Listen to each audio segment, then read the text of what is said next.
The intractable, poisonous dishonesty of the city of Pittsburgh is directly related to what we've seen in the Israelis. They lie to your face, they lie behind your back, they lie and lie. And when they're caught in cold blooded lies, what do? They lie again. And then they say you are a liar. Credibility is a bomb that they smuggled from the United States and got us to donate.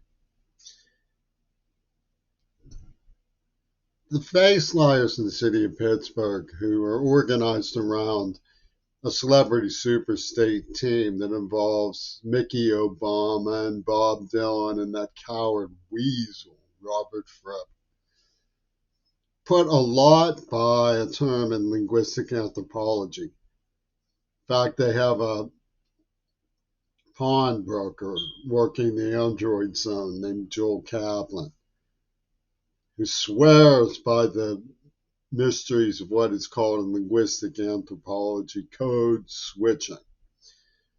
Now, you could take an extreme case of code switching. A child who is tortured gets locked into the house from the inside with someone who tortured him. And since he can't escape, he assimilates and plays nice to get out, to be let go. Complied with the situation is the code switch. It's a crime to do that to somebody psychologically. And they do this to Palestinians in Israeli jails. They say, how were you treated here? Oh, I was treated great. Are you happy to be with the medications you were given? Oh, the medications worked perfectly. And this is their only hope of release after being confined and tortured and subject to psychiatric malpractice in military courts for years without trial. And this was, of course, an Israeli neighborhood where I was kidnapped, tortured, and gassed.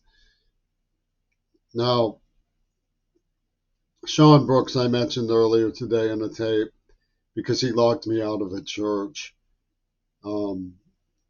His church, which he locked me out of, was attended very regularly and faithfully by a next door neighbor of somebody I barely know, who was evoked as all knowing about me. And the principle here is what they call code switching. You know, he won't say it to our face when they lock me from the inside of the house with genocidalists who murder bystanders.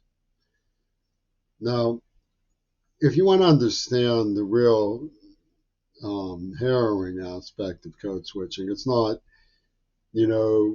whether you are casual with your high school peers and then sort of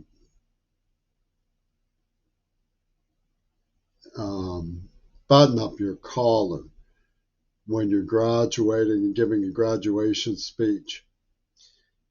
It's when they represent their drama club that it really gets revealing.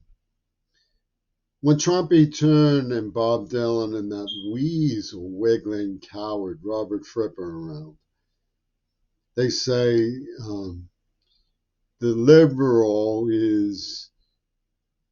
thinks he's John Lennon. He thinks the girls like him. He's obsessive. He's clawing and grasping and whining little crybaby who girls use and discard like fluff. And they all gurgle and, we know him.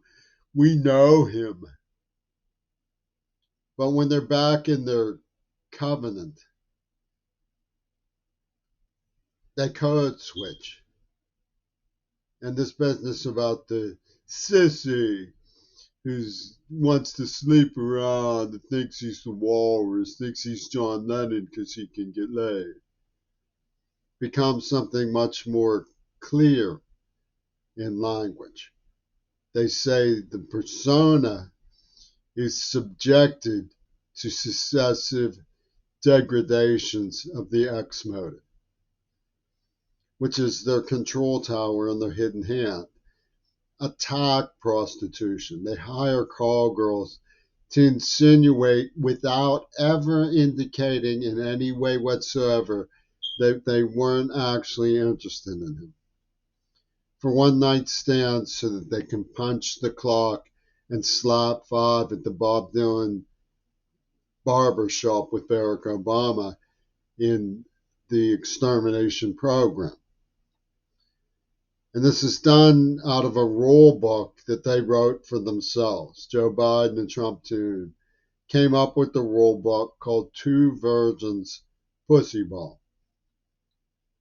And they operated this control tower. Yes, they did. For purification ritual ideas of their bohemian growth. And Pittsburgh does nothing but lie about it.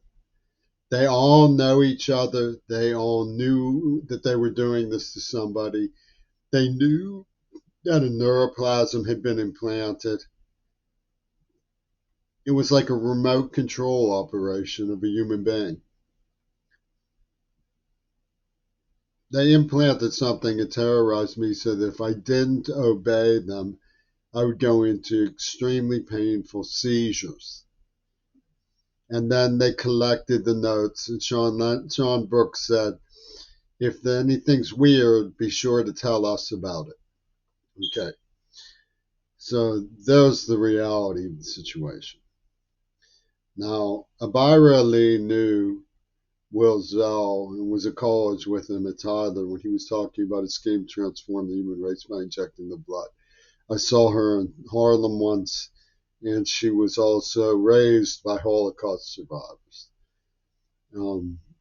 Finkelstein was a music teacher who bought a synthesizer that Zell drove me to a music store to purchase for $200 for me for $75 when I was crying and begging to get out of the habitat of that man who broke my sister's ribs, Donald. Pittsburgh knew how to keep somebody who was deaf in their custody. And they have a political party, where they just say, well, the deaf people don't like you either. The truth is, when Jeannie heard that I was dangerous, she just said, lie, what a lie, what a lie. She knew these people. She knew what kind of stories they told. She was, if anybody, able to say, I know them. Pittsburgh likes to say, we know somebody. Okay, well, Jeannie knows Pittsburgh, and she knew that they were lying and what they were up to instinctively because of what they do and how they operate. And she was attacked and raped. And they claimed it was from my mind that I made Louis twist his ankle some more because of the knot from my chinny chin chin. Her name is Chinny, right? And they did this whole song and dance about the spirit of Lenin. And that's where you really have to look at alternative conflict resolution, which is a revenge operation from the German Green Party at Carnegie Mellon University's Software Engineering Institute and International Peace and Security Seminar Group. Alternative conflict resolution basically said, well, we released AIDS, but we'll make you feel better by blowing up the Twin Towers and so forth. And queers in Seattle went along with this. They were absolutely enlisted. And the way that they play their enlistment is by saying, like the way Bowie at his charm school in The Last Temptation of Christ was, we don't want to be changed. In other words, we know that we're liars. We know we're cold-blooded, cruel, stupid, and ruthless. Israel lost all kinds of friends. Fripp lost a fan. The Mick Jagger's not going to survive this with his reputation intact. What they did to gods is an abomination. And it may very well be true that there were people in the fundamentalist extreme who went along with what these pimps of royal military nationalism conceived for the Knights of Resignation. But they will never be able to code switch out the raw text of their mania for control. The persona is subjected to successive degradations of the X motive. Let's focus on the word degradations. What does that mean? It means people who claim they know him come in and start saying, he was a whiny, possessive, uppity fuckboy who we used and discarded, and he was a crybaby about it. Degradations of the X motive. That's the sort of women that they come up with in Pittsburgh and Seattle to, as Brecker would say, drag Creary through glass. That's the sort of thing they were doing. They take me by the foot and drag me through glass, and then they go, ha ha ha ha ha, and they say, we know you. We know you because we dragged you through glass.